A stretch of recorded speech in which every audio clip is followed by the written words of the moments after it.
चलिए फटाफट जुड़िए सभी लोग। गुड मॉर्निंग, सत श्री अकाल, आदाब, नमस्ते, राम राम। मैं हूं जितेंद्र कुमार और आप देख रहे हैं शारदा केमिस्ट्री। ऐसे ही ना एंकरिंग करता है वो। कल भारत पाकिस्तान का देखना शुरू किया तो ऐसे ही शुरू में आया, पकड़ के चिल्लाना शुरू कर दिया। आपको लगा यार क्या हो रहा है। फिर हमको लगा लेकिन देखता तो आदमी खोजता भी तो यही है।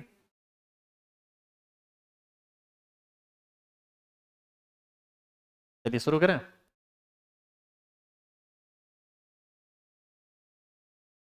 ये सबका ट्रेनिंग अब हमको लेना पड़ेगा। अभी तक खाली टीचर बने हुए हैं।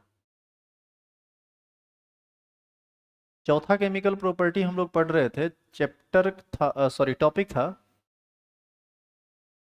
Reduction of aldehyde and ketone. आपको इसके बारे में बताया गया कि एल्डिहाइड और कीटोन का जो रिडक्शन होता है ना, ये दो तरह का होता है। एक होता है कंप्लीट रिडक्शन और एक होता है पार्शियल रिडक्शन। तो पार्शियल रिडक्शन और कंप्लीट रिडक्शन होता क्या है, पहले हम इसको समझ लेते हैं। एक बात बताओ, सी डबल बॉन्ड ओ, ये यूनिट कार्बोनिल ग्रुप है जो कि एल्डिहाइड या कीटोन कुछ भी रहिए तो रहना ही रहना है। रिडक्शन में क्या होना है, क्या होता है, उसमें तीन बातें हो सकती है। या तो हाइड्रोजन जुड़ जाए, या ऑक्सीजन निकल जाए, या दोनों चीज हो जाए, हाइड्रोजन जुड़ भी जाए और ऑक्सीजन निकल भी जाए। तो यदि सिर्फ हाइड्रोजन जुड़ा तो ये हुआ पार्शियल रिडक्शन। सिर्फ ऑक्सीजन निकला तो ये भी हुआ पार्शियल रिडक्शन। और ऑक्सीजन निकला और उसके जगह पर हाइड्रोजन जुड़ा तो ये क्या कहलाएगा, कंप्लीट रिडक्शन। मतलब अब कुछ होने के लिए बचा ही नहीं, हाइड्रोजन जुड़ भी गया, ऑक्सीजन निकल भी गया, तो बचा कौन चीज। अब क्या करवा सकते हो तुम उसका, कुछ नहीं। कंप्लीट रिडक्शन हो जाएगा।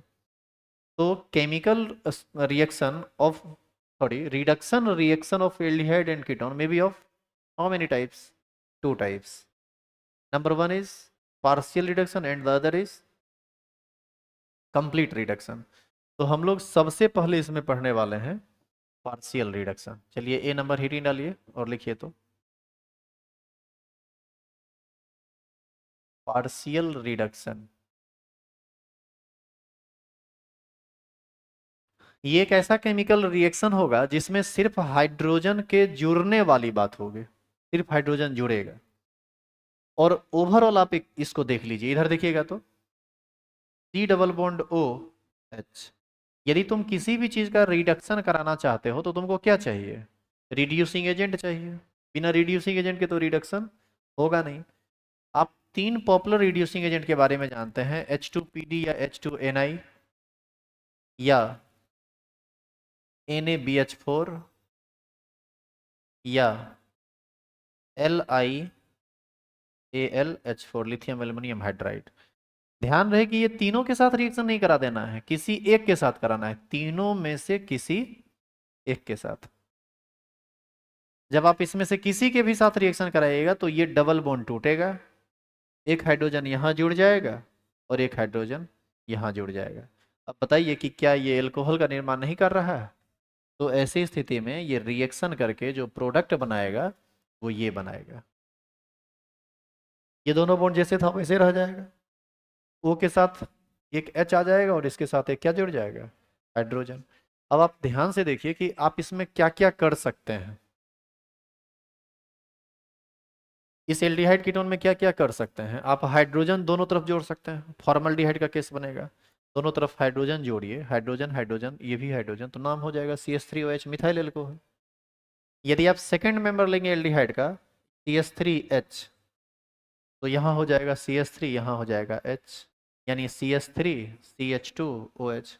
बताइए इथाइल एल्कोहल हो जाएगा।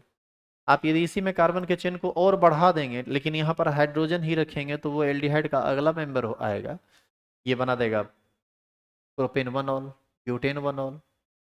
और ये हमेशा 1 डिग्री अल्कोहल बनाएगा यदि आप एल्डिहाइड लीजिएगा तो। लेकिन यदि आप कीटोन लेते हैं, जैसे यहाँ पर CH3 कर दो, यहाँ पर CH3 कर दो, तो यहाँ पर CH3, यहाँ पर CH3 हो जाएगा, बीच में CH फंस जाएगा। तो CH3 इस पर OH लगा हुआ है, किस डिग्री का एल्कोहल होगा? 2 डिग्री का।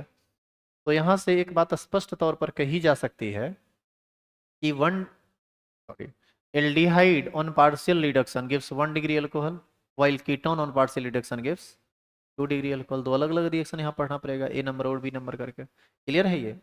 But a general reaction can be written as, ऐसे ही ना लिखा जा सकता है रिडक्शन रिएक्शन का, पार्शियल रिडक्शन रिएक्शन का। तो इसको आप लिखेंगे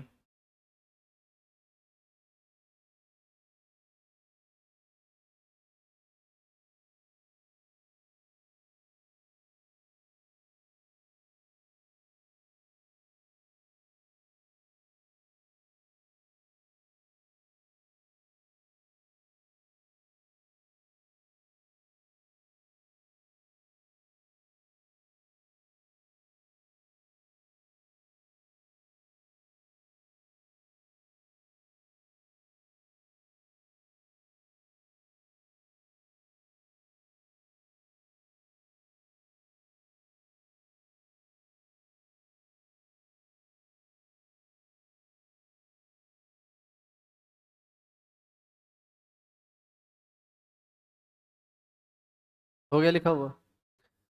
चलिए यहाँ पर एक और दो करके लिखिए तो। 1 नंबर लिखेंगे, एल्डिहाइड ऑन पार्शियल रिडक्शन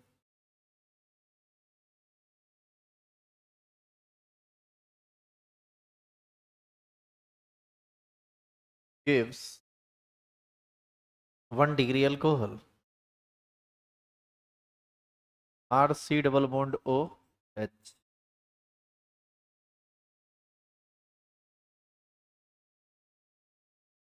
बताइए ये एल्डिहाइड है क्या? डबल बॉन्ड टूटेगा, एक हाइड्रोजन है, हाँ एक हाइड्रोजन है, हाँ ये बना देगा RCH2OH, यही ना बनाएगा। अच्छा पीछे जो लिखे थे और ये लिखे थे अलग अलग बात है क्या? एक ही बात है, सिर्फ वहां पर हम इसको लिख दिए थे इस फॉर्मेट में, ऐसे ही नहीं लिख दिए थे। यहाँ पर आर यहाँ पर एच जोड़िएगा तो ये और ये तो एक ही चीज हुआ ना।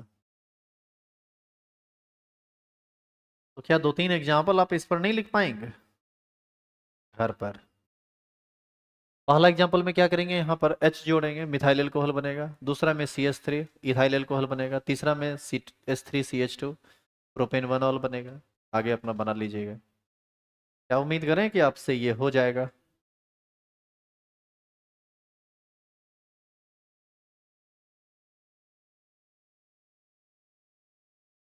लिखिए दूसरा।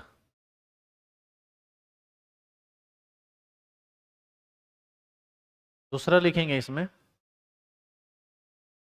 एल्डिहाइड की जगह क्या लिखेंगे? Ketone on partial reduction gives 2 degree alcohol. इससे पहले यहाँ पर जो लिखा था ना रिएक्शन, इसमें लिख देना 1 डिग्री अल्कोहल, ठीक है? ये लिखा हुआ नहीं था। अब यदि बताओ इसको एल्डिहाइड बना दें तो इसी H की जगह क्या दे देंगे, R। तो ये क्या हो जाएगा, कीटोन। और यहाँ पर क्या हो जाएगा, 2 डिग्री अल्कोहल। और ये कैसे लिखाएगा? टी डबल बॉन्ड वो टूटेगा, एक H ऊपर एक H नीचे, क्या जुड़ जाएगा? OH, H, R। ये 2 डिग्री अल्कोहल बना देगा। इस पर भी आप एक दो एग्जाम्पल लिख लीजिएगा, जितना आप लिख सकते हैं। ध्यान रहे इस बार R की जगह आप कार्बन लेंगे, ना कि हाइड्रोजन। यदि आप हाइड्रोजन लेंगे तो क्या गलती होगा, एल्डिहाइड हो जाएगा वो।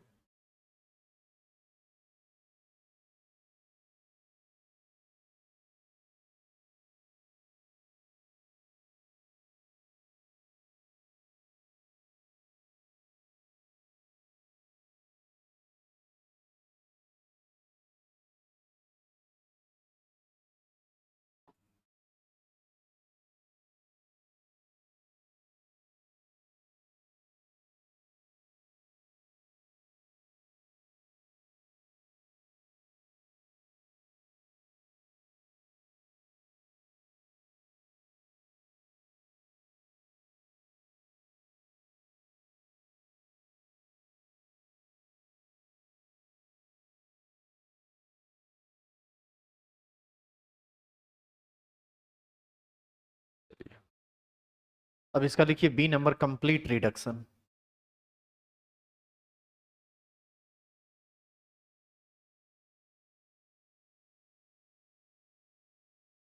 Complete reduction. कंप्लीट रिडक्शन में आपको दो रिएक्शन पढ़ना है और दोनों का दोनों जो है ना नेमिंग रिएक्शन है। इसका एक नंबर रिएक्शन है क्लीमेंसन रिडक्शन। आप देखिएगा इसमें रिडक्शन के जगह रिएक्शन भी लिखता है, एक ही बात होगा, अलग अलग बात नहीं होगा। यहाँ पर कंफ्यूज्ड नहीं होना है।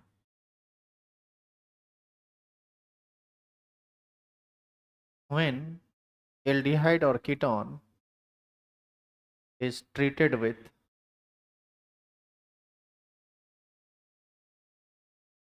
HCl and zinc amalgam,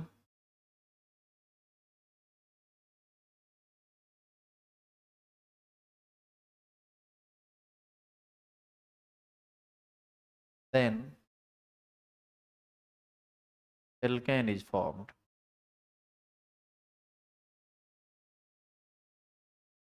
This reaction is known as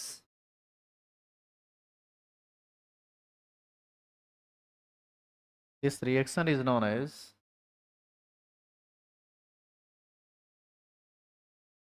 Clemmensen reduction.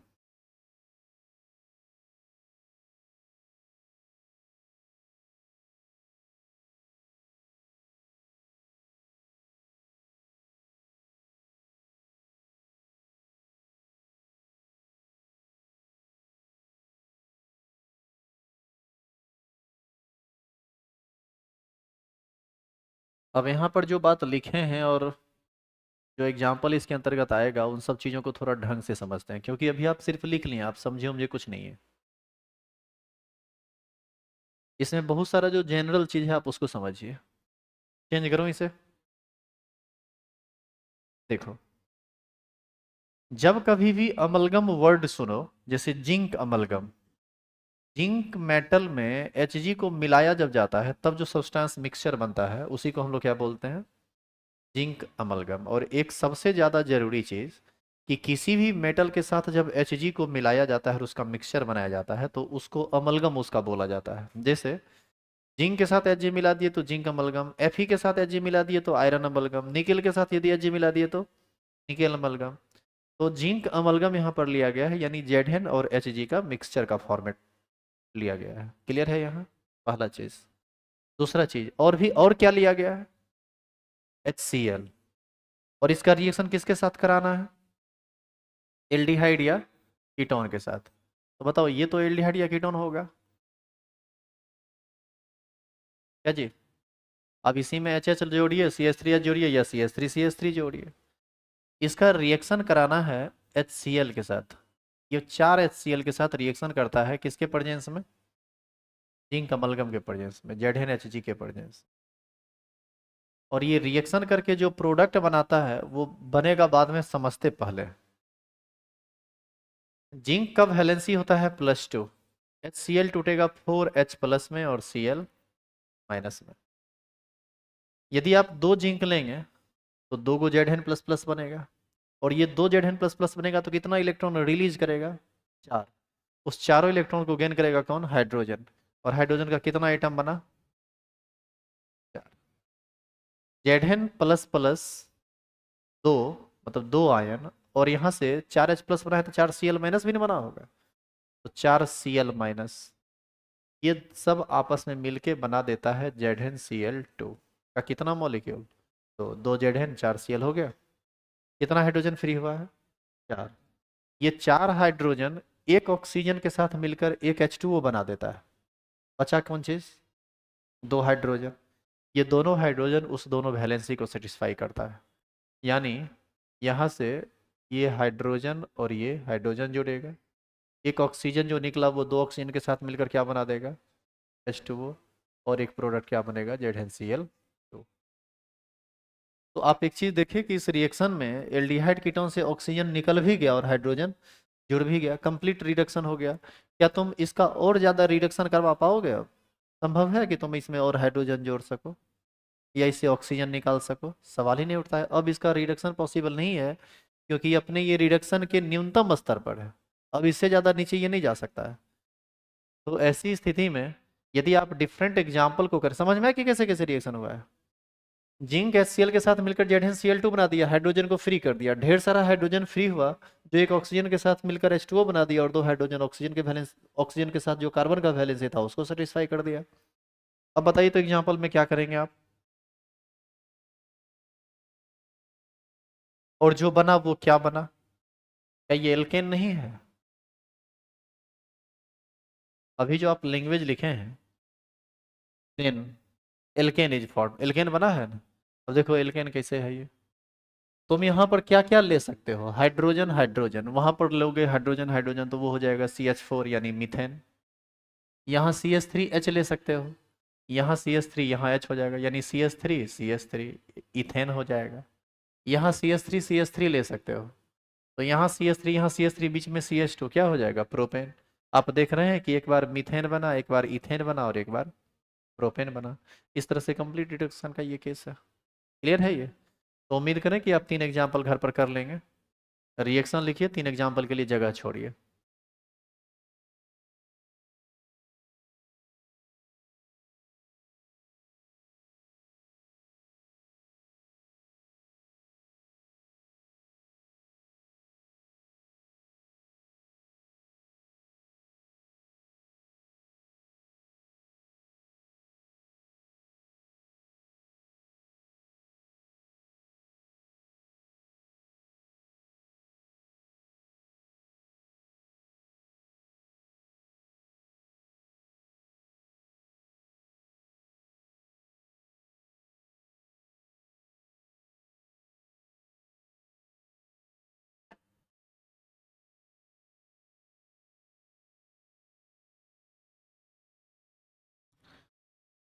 बढ़े आगे।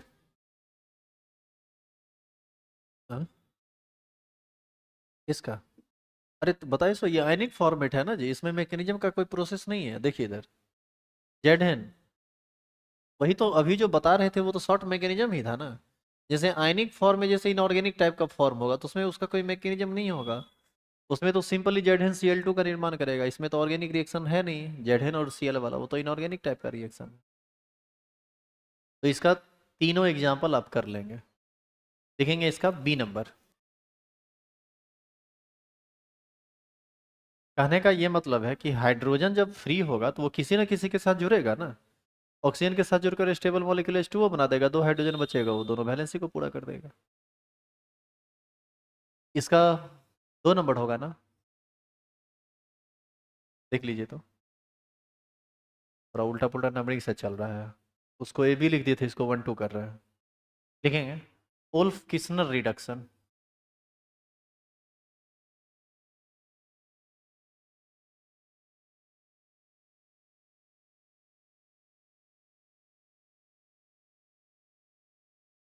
Ulf Kishner reduction. इस रिएक्शन में आधा बात आप पढ़े हुए हैं, आधा क्या पूरा बात पढ़े हुए हैं, लेकिन अलग अलग पढ़े हैं, बस उसको हम एक साथ कर देंगे। लिखिए तो, when aldehyde or ketone reacts with hydrazine, क्या ये पढ़े नहीं है। देन बताइए तो क्या बनेगा। एल्डिहाइड या कीटोन हाइड्रोजन के साथ रिएक्शन करके क्या बनाता है, हाइड्राजोन बनाता है। हमको लगता है एक दिन पहले ये रिएक्शन हुआ है, परसों शायद हुआ है ना। ये हाइड्राजोन बनाएगा। और आप यह भी याद कीजिए कि इस पर आपको 2 3 एग्जाम्पल बोला गया था लिखने के लिए, मैकेनिज्म लिखने के लिए 3 पेज जगह छोड़ा गया था। और पूरा उम्मीद है कि आप उसको पूरा कर लिए होंगे, जो लोग लाइव से जुड़े हुए हैं वो भी, जो बाद में रिकॉर्डेड लेक्चर देखेंगे वो भी, और जो क्लास में बैठे हुए हैं वो भी।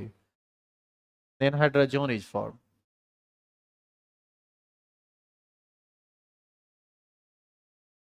which on further heating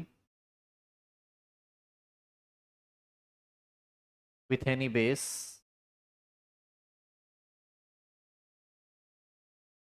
like NaOH or KOH, then alkane is formed.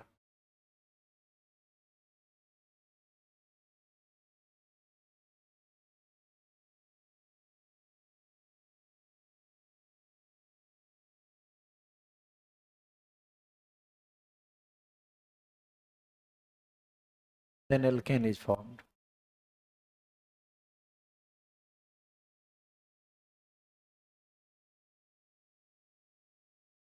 Which on further heating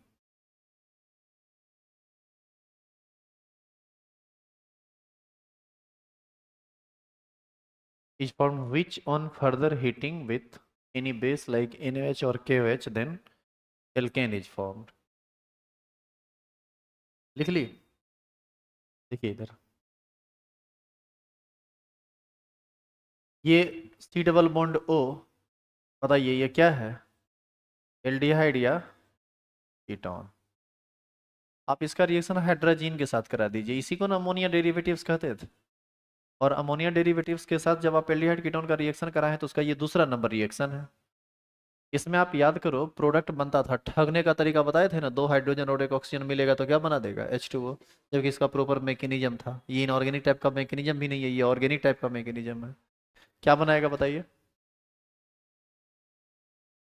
C double bond NH2 plus क्या बना देगा, H2। याद कीजिए, ये न्यूक्लियोफिलिक एडिशन इलिमिनेशन रिएक्शन का सेकेंड एग्जाम्पल है। यहाँ तक तो आप पढ़े थे, तो वही लैंग्वेज में लिखा गया कि व्हेन एल्डिहाइड और कीटोन रिएक्ट्स विथ हाइड्रोजन, इसी को हाइड्रोजन बोलते हैं, देन हाइड्रोजन इज फॉर्म, यही ना हाइड्रोजन है। अब आपको क्या करना है, इसी को गर्म करना है, किसको, हाइड्रोजन को, किसके प्रेजेंस में, KOH या NaOH के प्रेजेंस में। ध्यान दीजिएगा इधर, नाइट्रोजन के साथ कौन जुड़ा हुआ है, नाइट्रोजन। नाइट्रोजन के साथ जब नाइट्रोजन जुड़ा रहता है तो ये एक तरह से डाइजो कंपाउंड का फॉर्मेशन करता है, और जब भी आप इसको हीट करेंगे तो नाइट्रोजन हमेशा नाइट्रोजन गैस बनकर निकल जाना चाहता है। कारण ये है कि नाइट्रोजन नाइट्रोजन के बीच ट्रिपल बॉन्ड होता है और ये काफ़ी स्टेबल मॉलिक्यूल होता है। तो इसको जैसे ही आप किसी भी बेस के प्रेजेंस में हीट कीजिएगा ना, ये नाइट्रोजन रिलीज कर जाएगा और कंपाउंड डिसोसिएट हो जाता है दो पार्ट में।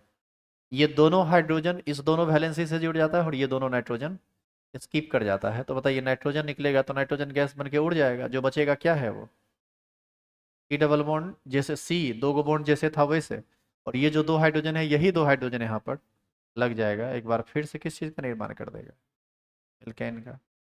इसीलिए आप भाषा में लिखे कि व्हेन एल्डिहाइड और ketone reacts with hydrogen then hydrogen is form, which on further heating with any base like NaOH or OH then alkane is formed, this reaction is known as Wolff-Kishner reduction।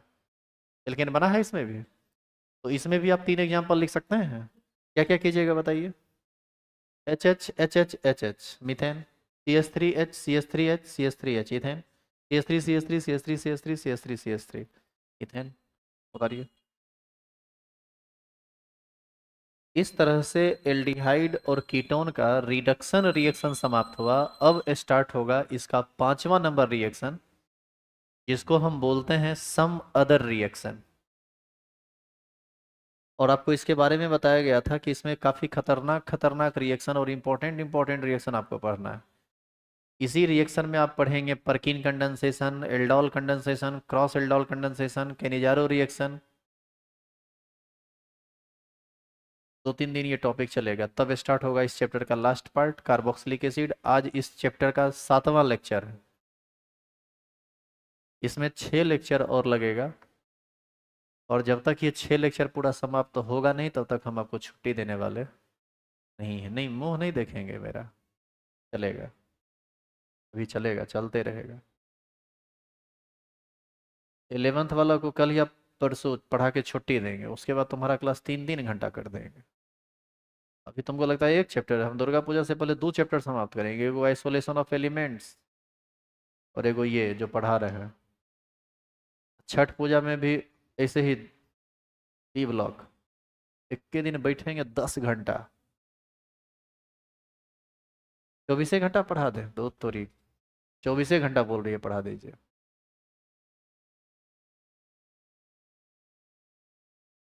हाँ, एक दिन पढ़ लो 24 घंटा तो 1 महीना का काम एक ही दिन में हो जाएगा।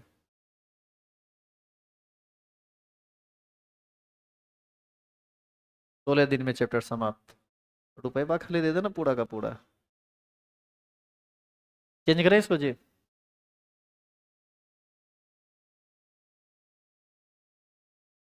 तो यहाँ से भी आप 3 एग्जाम्पल लिख लीजिएगा। अरे ऑनलाइन वाला सब सब खाली मुंह देख रहा है, कुछ बोलेगा भी? समझ में आ रहा है?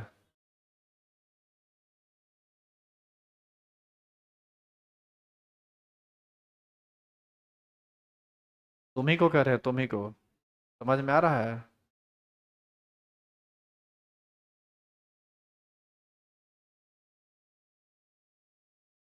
चलिए हीरिंग डालिए तो।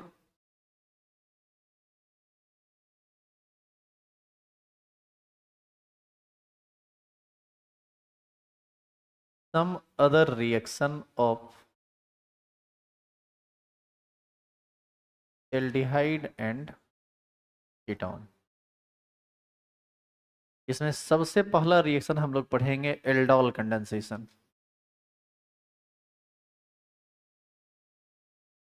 आप याद कीजिए मंथली एग्जाम जो आपका हुआ था उसमें आपसे क्वेश्चन पूछा गया था, what is aldol condensation reaction, explain with example, और एक्सप्लेन विथ रिएक्शन, कुछ ऐसे था लिखा हुआ। अरे सब्जेक्टिव टाइप में पूछा है क्वेश्चन, इस बार पूछा है। तो यहाँ से इसका जितना रिएक्शन है ना सब इंपॉर्टेंट है, कहीं ना कहीं से क्वेश्चन दागेगा ही तुमको फाइनल एग्जाम में भी। और किस रूप में क्वेश्चन आता है वो शायद आपको नहीं समझ में आए, लेकिन आएगा जरूर। कह रहे मिला क्वेश्चन? देखो ना सब्जेक्टिव में खोज खोजो मिल जाएगा। क्वेश्चन नहीं मिल रहा है? हम बताते हैं कहाँ पर ये क्वेश्चन है। अरे हम तो सारा मिला क्या? चैनल पे होगा वो पेपर। 6 नंबर में है ना, एल्डोल संघनन को उदाहरण सही समझे, बोले ना ऐसे ही है कुछ है लिखा हुआ है, explain aldol condensation with an example, है ना? एग्जैक्टली ऐसे ही पूछा है। लास्ट वाला क्या पूछा है? Band theory? वो हमको याद है, वो हम पढ़ा देंगे, आप टेंशन मत लीजिए। खींचेंगे, देखो जो भी चीज छूटा हुआ है ना पीछे वो सब मेरे दिमाग में है, कोई चीज भागा नहीं है। उस समय सही में बैंड थ्योरी निकल गया था, लेकिन अब तो वो हम कभी नहीं भूल सकते हैं। बोले थे बाद में पढ़ाएंगे, लेकिन एक्स्ट्रा क्लास इतना ज़्यादा होने लगा बाकी चीज़ों का कि वो रुक गया था। कोई बात नहीं, वो हम पढ़ाएंगे, डेफिनेटली पढ़ाएंगे और ढंग से पढ़ाएंगे, टेंशन मत लीजिए। वैसे इंसुलेटर ये सब बैंड थ्योरी सब के बारे में आप फिजिक्स में भी पढ़ते हैं, यहाँ भी पढ़ लीजिएगा। चलो एल्डोल कंडेंसेशन में सबसे पहले हम इस एल्डोल वर्ड का मतलब समझते हैं। देखो एल्डिहाइड और एल्कोहल, ये दोनों जब एक ही कंपाउंड में आ जाए तो उसी को क्या बोला जाता है? एल्डोल। इसका सफिक्स ओएल होता है और ये एल्डिहाइड, क्या नाम हो गया? एल्डोल। कीटोन और एल्कोहल ये दोनों यदि एक साथ आ जाए तो इसको क्या बोला जाएगा? कीटोल।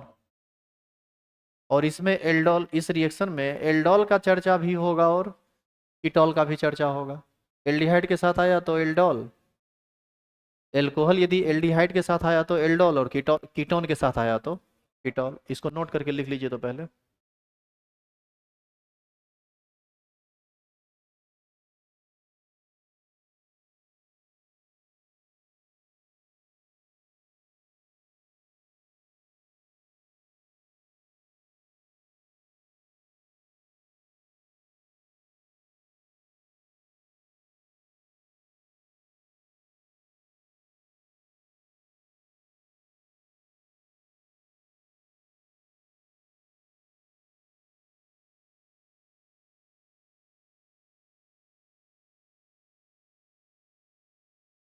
हम्म?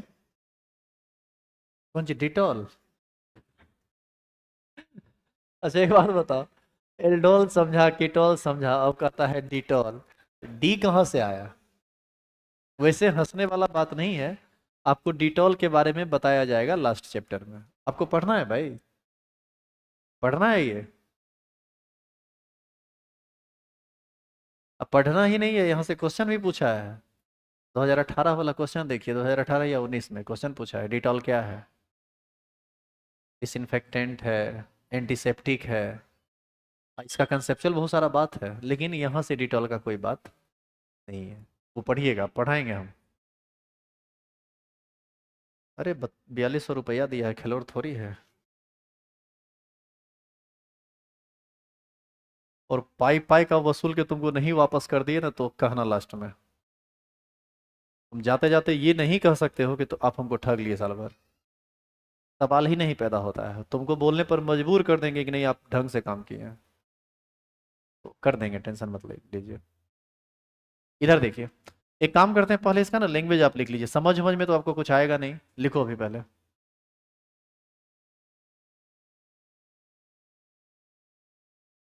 एल्डिहाइड और ketone containing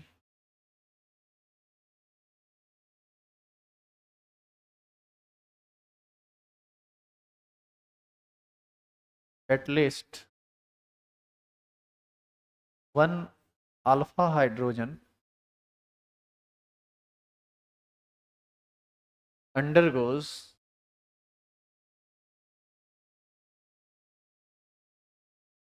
self condensation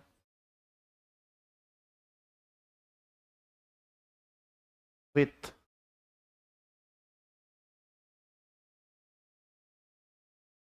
dilute NaOH to form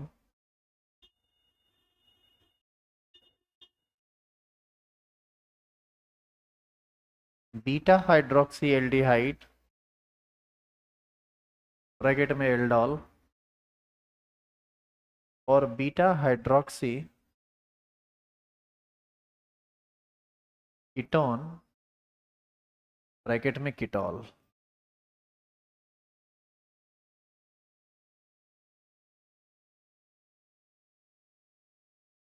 which on further heating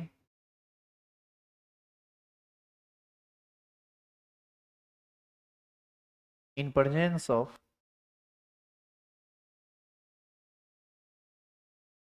a base then alpha beta unsaturated aldehyde or ketone is formed।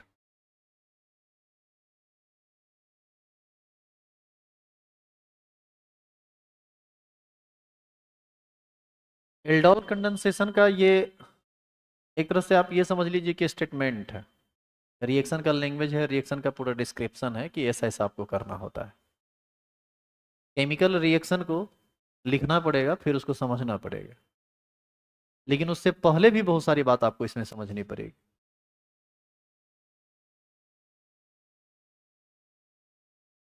Aldehyde और ketone containing at least one alpha hydrogen undergoes self condensation with dilute NaOH to form beta hydroxyaldehyde aldol or beta hydroxyketone ketol, which on further heating in presence of a base then alpha beta unsaturated aldehyde और ketone is formed। चलिए ठीक है, इसी reaction को हम लोग aldol condensation या ketol condensation कहते हैं। एल्डिहाइड यदि भाग ले रहा होगा तो एल्डोल कंडेंसेशन, और कीटोन यदि भाग ले रहा होगा तो कीटोल कंडेंसेशन। अच्छा, एक बार में तो कोई एक ही भाग ले सकता है, या तो एल्डिहाइड या फिर कीटोन, लेकिन रिएक्शन का मोड सेम चलता है तो इसीलिए हम लोग इसको अलग अलग वर्ड नहीं दिए हैं, एक ही नाम एल्डोल कंडेंसेशन से हम लोग पढ़ते हैं। बुक में भी देखिएगा कीटोल कंडेंसेशन नहीं लिखा हुआ रहेगा, रहेगा एल्डोल कंडेंसेशन लिखा हुआ, चूंकि एल्डिहाइड से ही शुरुआत होती है, HCH3H बाद में ना कीटोन हम लाते हैं, रिएक्शन सेम चलता है।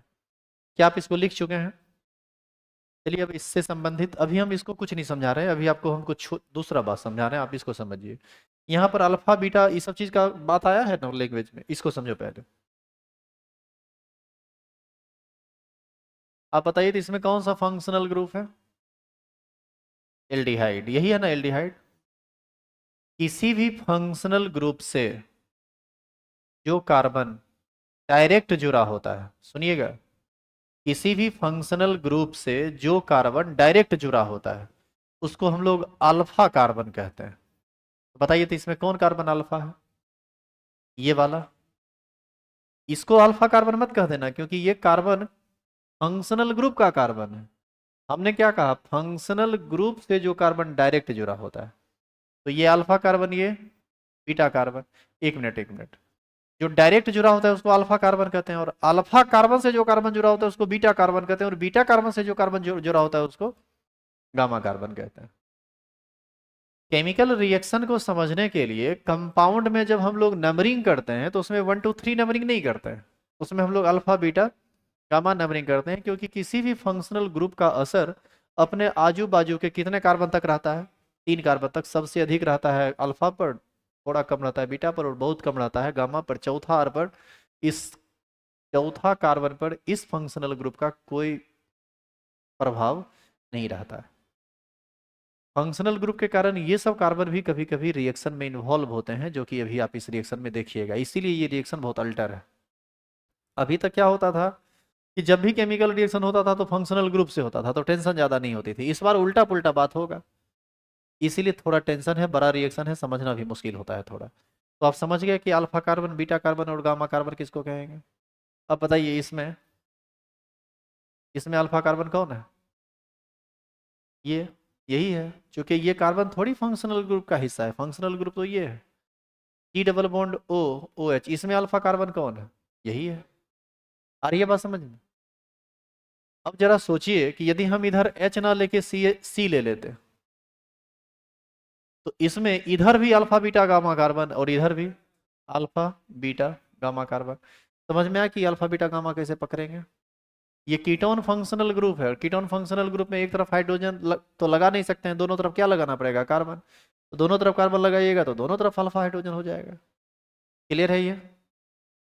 तो अब आप समझ चुके हैं अल्फा कार्बन, बीटा कार्बन और गामा कार्बन को। अब आप यहीं पर एक और बात समझ लीजिए। अल्फा कार्बन ये है, इस कार्बन से जो कार्बन जुड़ा हुआ है, इस कार्बन से जो कार्बन जुड़ा हुआ है उसको बीटा कार्बन कहेंगे, लेकिन इस कार्बन से यदि हाइड्रोजन जुड़ जाए तो इसको अल्फा हाइड्रोजन कहेंगे। बीटा कार्बन से हाइड्रोजन जुड़ जाए, बीटा हाइड्रोजन कहेंगे। गामा कार्बन से हाइड्रोजन जुड़ जाए, गामा हाइड्रोजन कहेंगे। समझ में आई बात। इस लैंग्वेज का सबसे पहला बात ही है कि एल्डिहाइड और ketone containing at least one alpha hydrogen, यानी इस रिएक्शन में केवल वही एल्डिहाइड या कीटोन भाग ले सकते हैं जिसके पास कम से कम एक अल्फा हाइड्रोजन हो, अन्यथा भाग नहीं लेगा। बताइए ये इस रिएक्शन में भाग लेगा या नहीं, भाग लेगा। ये है फंक्शनल ग्रुप, ये अल्फा कार्बन, और यहाँ पर एक नहीं, तीन तीन अल्फा हाइड्रोजन। यदि हम CH3 का होल 3 C कर दे तब, अब भाग नहीं लेगा, क्योंकि CH3 का होल 3 का मतलब है कि इस कार्बन के साथ कितना CH3 लगा हुआ है, 3। अब बताइए कि इस कार्बन के पास अल्फा कार्बन तो है यहाँ, लेकिन उसके पास हाइड्रोजन नहीं है, वो उसके पास क्या है, कार्बन। और कार्बन से जुड़ा हुआ हाइड्रोजन, ये हाइड्रोजन क्या अल्फा कार्बन नजर आ रहा है, ये बीटा कार्बन हो जाएगा। कैसे, सॉरी बीटा हाइड्रोजन हो जाएगा, क्योंकि ये कार्बन कैसा होगा, बीटा। बात समझ में आई। तो इस रिएक्शन में आपसे कभी कभी ये पूछता है कि which of the following aldehyde undergoes aldol condensation. 4 option दे देगा, जिसमें 3 ऑप्शन में अल्फा हाइड्रोजन रहेगा ही नहीं, एक ही ऑप्शन में अल्फा हाइड्रोजन रहेगा। तो जिसमें अल्फा हाइड्रोजन रहेगा वो भाग लेगा, जिसमें नहीं रहेगा वो भाग नहीं लेगा। तो इस तरह के क्वेश्चन को हम जब एक करवा रहे होंगे क्रैश कोर्स में, तो वहां पर हम आपको बहुत ज्यादा क्वेश्चन भी करवाएंगे डिटेल में, और फिर वहां भी समझाएंगे। लेकिन यहाँ पर इससे ज्यादा बेहतर थोड़े वहां आप समझ सकते हैं। मेन रिएक्शन अभी आप पढ़ रहे हैं, तो यहाँ तो आपको ज्यादा बेहतर समझ में आएगा। तो अच्छा, C double bond O CC, यदि ऐसा ले लिया तो बताइए, तो यहाँ अल्फा हाइड्रोजन है कि नहीं, अल्फा हाइड्रोजन है या नहीं, कितनी संख्या में है, 3 की संख्या में है, 6 की संख्या में है, 3 इधर 3 इधर, दौड़ते हुए भाग लेगा ये एल्डोल कंडेंसेशन में। और यहाँ भी 3 CH3 लगा दें, यहाँ भी 3 CH3 लगा दे तो नहीं भाग लेगा। यहाँ पर बेंजीन रिंग लगा दे तो इधर से भाग नहीं लेगा, इधर से भाग लेगा। मतलब किसी भी तरफ अल्फा हाइड्रोजन होना ही चाहिए कीटोन में, और एल्डिहाइड में तो एक ही तरफ कार्बन रहता है, तो उसमें अल्फा हाइड्रोजन होना चाहिए। क्या जी क्लियर है ये। अब ये रिएक्शन देखिए, तो बताइए कि CH3 C double bond OH, ये एल्डिहाइड है ना, बोलो ना रे। इसका 2 मॉलिक्यूल रिएक्शन करता है डाइल्यूट NaOH के प्रेजेंस में। और डाइल्यूट एनएच के प्रेजेंस में ये दोनों मॉलिक्यूल जो अलग अलग मॉलिक्यूल है इसके प्रेजेंस में दोनों कंडेंस्ड हो जाता है, दोनों आपस में जुड़ जाता है। और जुड़ता है तो प्रोडक्ट बनाता है CH3 COH CH2 C double bond OH, इसी को बनाता है। अब आप कैसे बनाता है ये तो आप समझेंगे नहीं, अभी तो रिएक्शन लिख रहे हो, समझने वाली बात कहाँ होगी। मैकेनिज्म में लंबा चौड़ा मैकेनिज्म भी है, उसको देखेंगे। लेकिन आप एक बात बताओ, ये कौन सा फंक्शनल ग्रुप है? एल्डिहाइड। और ये कौन सा फंक्शनल ग्रुप है? एल्कोहल। प्रायोरिटी किसकी ज़्यादा होती है? एल्डिहाइड की। ये 8वां नंबर पर है और ये 10वां नंबर है प्रायोरिटी टेबल में। तो नाम लिखने के वक्त एज ए सब्स्टिट्यूएंट ये ट्रीट करेगा, हाइड्रोक्सी बोलेंगे। अब जरा गौर से देखो, ये तुम्हारा हो गया एल्डिहाइड, हाँ या ना? ये पोजीशन हो गया अल्फा और ये पोजीशन हो गया बीटा।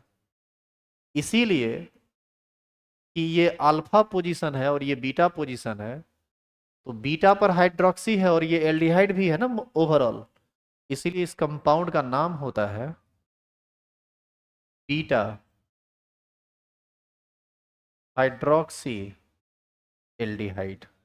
समझे क्यों? क्यों नाम हुआ इसका बीटा हाइड्रोक्सी एल्डिहाइड? और एक ही कंपाउंड में एल्डिहाइड भी है और एक ही कंपाउंड में अल्कोहल भी है, इसीलिए इसको हम क्या बोलेंगे? एल्डोल। इसी को बोला जाता है एल्डोल। समझे? क्लियर है ये?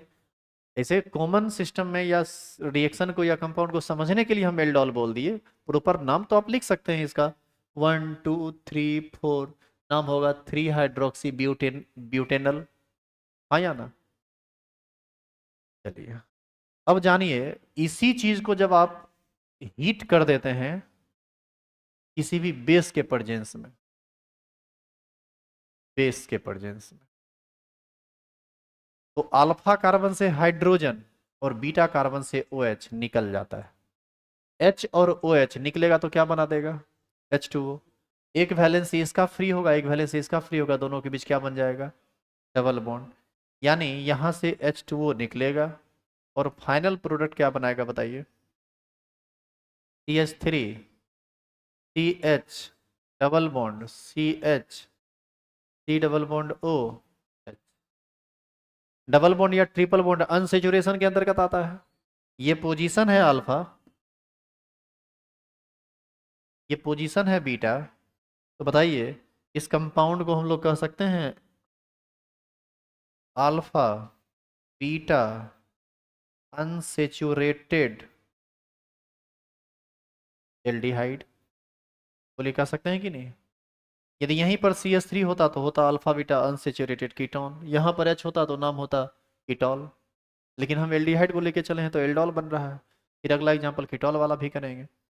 लेकिन आप एक बात बताओ, आपसे क्वेश्चन पूछा था कि explain aldol condensation with suitable example और सुटेबल रिएक्शन। अभी तुरंत आप देखें क्वेश्चन पूछा हुआ है। आपसे जब क्वेश्चन पूछेगा तो सबसे पहले आपको लिखना है ये वाला चीज़ जो यहाँ बोर्ड पर लिखा हुआ है, फिर लिखना है आपको ये स्टेटमेंट, और फिर लिखना है आपको ये वाला केमिकल रिएक्शन। और यहीं पर आपका काम खत्म हो जाता है, इससे आगे कुछ भी लिखना नहीं है। लेकिन आप बताइए कि आप क्या समझ लिए इसमें? एग्जाम में तो इतने पूछता है, आप लिख भी देंगे आपको पूरा नंबर भी मिल जाएगा, लेकिन आप लिख कैसे दीजिएगा? कि आपको ये इतना चीज कैसे आप याद रखिएगा कि कहाँ कौन जुड़ा? आपको ये पूरा का पूरा प्रोसेस समझना पड़ेगा कि ये वाला चीज इसमें कैसे बदला और ये वाला चीज इसमें कैसे बदला। और इसको समझने के लिए क्या पढ़ेंगे? मैकेनिज्म। और मैकेनिज्म समझने के लिए आपको पूरा का पूरा कंसेप्ट क्लियर होना चाहिए ऑर्गेनिक केमिस्ट्री का, तभी आप ये बात समझ सकते हैं। आप 1 मिनट में फंस जाइएगा यदि हम यहाँ पर CH3 कर दें ना। अच्छा जरा बताइए तो, सुनिएगा, अब हम इसके साथ छेड़छाड़ अब कर रहे हैं, और छेड़छाड़ करने के लिए हम कलर को चेंज कर रहे हैं, ठीक है? कोई ऐसा कलर लेते हैं जिसका कलर जिसका यूज हम कहीं नहीं किए। ब्लू कलर लेते हैं, ठीक है? ये वाला, ये वाला। अब छेड़छाड़ देखो हम करते हैं, मतलब ये एक ऐसा रिएक्शन है ना जिसमें एक बार छेड़छाड़ करेंगे तुम सही नहीं कर पाओगे। हम यहाँ पर H की जगह लेते हैं मान लो CH3, बताओ तो क्या चेंज आएगा आगे?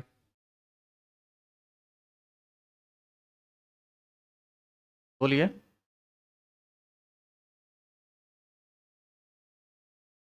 यहाँ पर यदि CH3 कर दें तो यहाँ क्या करना पड़ेगा? आपको लगता है कि खाली यहीं पर CH3 होगा? यहीं पर खाली CH3 नहीं होगा, कुछ और जगह बात बदलेगा। लेकिन किस जगह बदलेगा आपको ये नहीं पता, क्यों बदलेगा ये भी नहीं पता। ये सब बात का पता तब चलेगा जब आप इसका मैकेनिज्म देखिएगा, ऐसे ही इस बात का पता आपको चलने वाला है भी नहीं। यहाँ भी बात बदलेगा, और सुन लीजिए सिर्फ यही बात नहीं बदलेगा, इधर भी कहीं ना कहीं बात बदलेगा। और कहीं ना कहीं क्या, यहाँ से एच हटेगा, यहाँ पर एक CH3 जुड़ेगा। लेकिन आप ये सब बात कहाँ भी समझ पाएंगे। तो इन सब बातों को समझने के लिए आपको चाहिए प्रॉपर मैकेनिज्म, और जब तक उन चीज़ों को आप कर नहीं लेते हैं तब तक आप इन बातों को समझ नहीं सकते हैं। इसीलिए इसका मैकेनिज्म हम लोग पहले करेंगे, और उसके बाद इसका फर्दर एग्जाम्पल होगा, और इसके मैकेनिज्म को हम करेंगे कल। इसको उतार लीजिए, टाइम ओवर हो रहा है। इसका लंबा चौड़ा मैकेनिज्म है, और काफ़ी इंटरेस्टिंग है ये। अभी तुमको देखने में भारी लग रहा होगा, मैकेनिज्म बता देंगे ना तो ये लिखना भी आसान हो जाता है। मतलब बिना कंसेप्ट के भी तुम आराम से लिख लोगे यदि मैकेनिज्म जान जाओगे तब।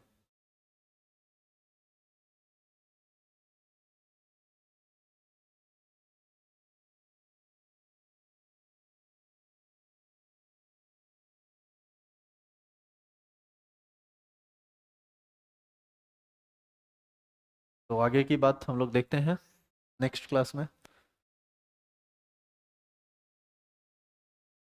तब तक के लिए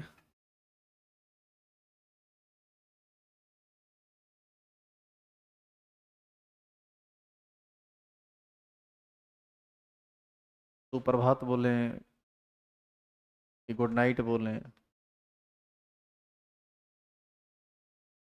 तब तक के लिए अपना ध्यान रखिए